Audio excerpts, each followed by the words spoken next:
เช้าแล้ว6 โมงแล้วไปเออโอ้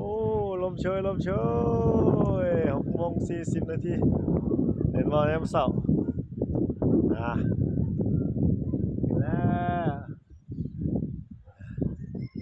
ลมเชย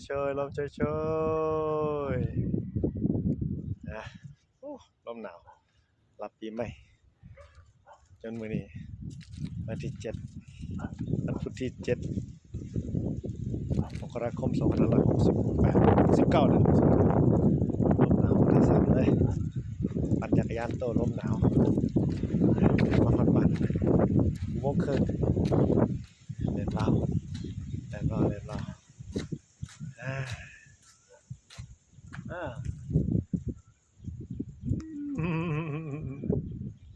ลมเชยไ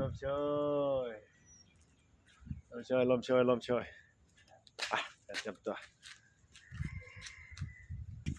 อาบน้ำไปทำงานโอ้ยบรรยากาศลมลื่นจังหวะสุดของเขาในรูปแบบของเขา